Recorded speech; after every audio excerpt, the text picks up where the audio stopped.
I want to touch on compound now because, as I've famously said on here before, or famous for me anyway, recurves are great because it's really clear whether your arrows are matched or not. You can do a bare shaft test and it's telling you, whoa, these arrows are too stiff.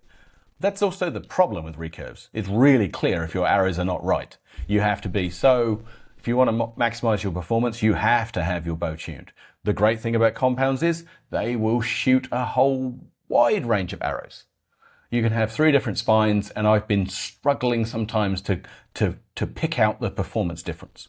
But wow. That's also the problem with compounds. It's so damn hard to look in the mirror and go, I have definitely got the best arrows here for me. I've got the right spine, because the performances are so close.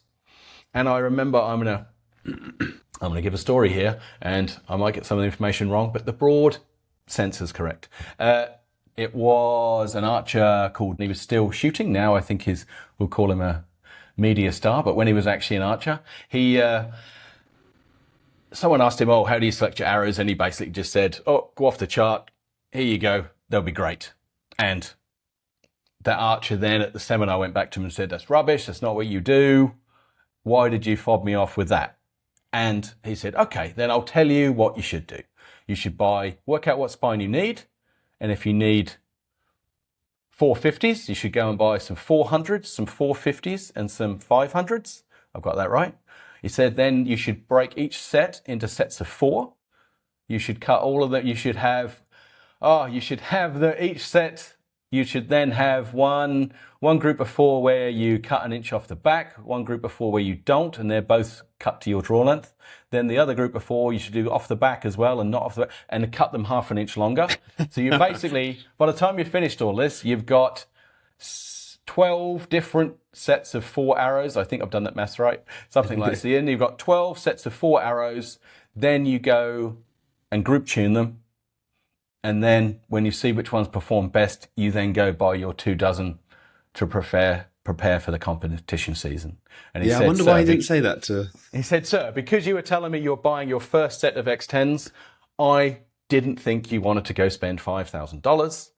And I believe you can get, and here's the good thing and the bad thing, you can get 99% of your best personal performance by frankly going off the chart. Is your shooting progressing as you like, or would you like some expert coaching from a friendly face? If so, the details are in the description. Now back to the video. Because it doesn't have the flex, right? Because of the release aid.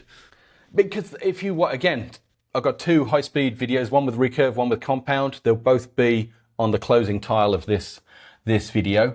The compound arrow maybe bends a centimetre, and that's whether you're shooting a 60-pound bow or a 30-pound bow. The flex, because the release aid shoots it so straight, it bends maybe a centimetre, and on the recurve, it's maybe bending 4 centimetres.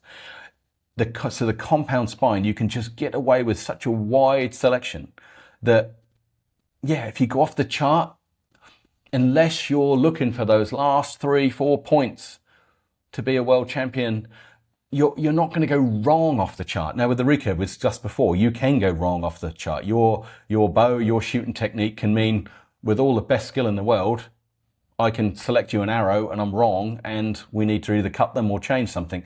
Whereas with the compound, if we go off the chart and we choose quality of components and we put them together in a good way, you're going to get 98% of your performance. And the last 2% is really expensive, really time consuming, and you have to have a good level or skill, or you'll just never. You'll have 12 different sets of arrows and they all shoot really good. Yeah. And I guess also because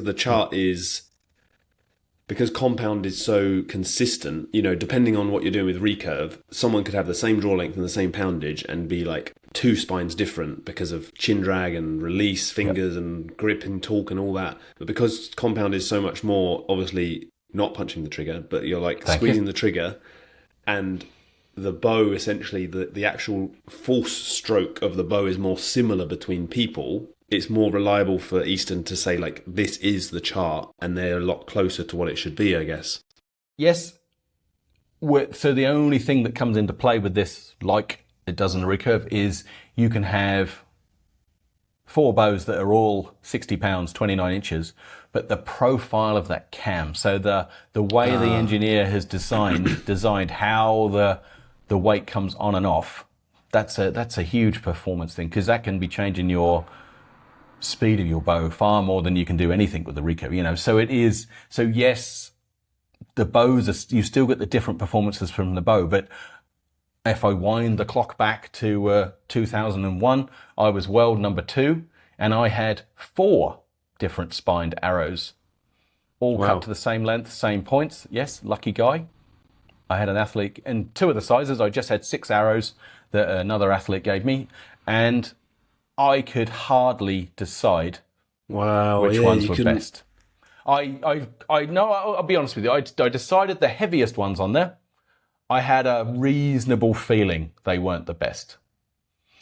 But then the 2 sizes in the middle and the weaker ones were faster, and sometimes I think they had a better group because they were faster. But I think a lot of it was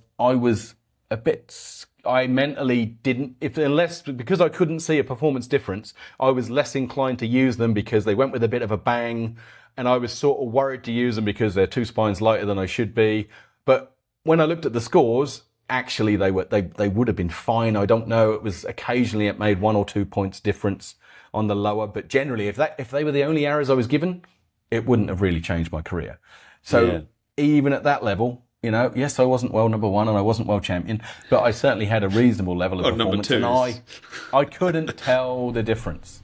Really, if I'd have been on a budget and I was just given any of those 4 spines and they were all I had, I could get more optimization from perfecting, experimenting with my stabilization, experimenting with my draw length. That would have opened up far more points than having the different arrow spines. You know, or even just checking those arrows, right? Checking their consistent. Getting the quality, getting the consistent arrow. Having good arrows was far more important than me finding exactly the right spine. You know, Compound is just such a really great, consistent, efficient shooting machine. That's what's good about it, and also what makes it really damn hard to work out what's best. That's interesting. That's funny. All right. Thank you, Ash. I really enjoyed that. No worries. Anyone's got any follow-up questions, please, in the comments. I always look forward to that, and have a good day. If you stayed till the end because you enjoyed the video, please consider subscribing. It really helps me.